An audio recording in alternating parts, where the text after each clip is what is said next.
काम कर, देवने एक सीन दे गया था फटाफट अंकुर आए ने 120 રૂપિયા લઈને જલ્દી. તમારા બેસ્ટ ફ્રેન્ડ નું નામ શું છે? હર્ષિલ નામ છે. તમારે અત્યારે એમને કોલ કરવાનો છે, સ્પીકર પર રાખવાનો છે ફોન અને એને કહેવાનું છે એક બહુ મોટી બબાલ થઈ ગઈ છે, તાત્કાલિક અત્યારે જ અહીંયા આવે અંકુર 4 રસ્તા પર, અને લાસ્ટમાં એટલું કહેવાનું છે કે 120 રૂપિયા લેતો આવજો. क्या है एक काम कर, देवने एक सीन दे गया था फटाफट अंकुर आए ने 120 રૂપિયા લઈને જલ્દી. अरे काम सीन दे गया तने कहूं ने फटाफट फोन मूक कर फटाफट आए.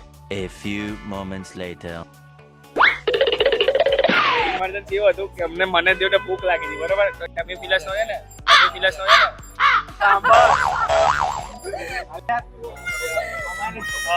તો તારે અમને બંનેને 120 રૂપિયાનો 60-60 વાળા બે કોમ્બો લઈ લેવાના, બરોબર ને? તેના માટે ભૂખ લાગી એટલે सारी उम्र में जो कर जब बड़े आ रहा ઓકે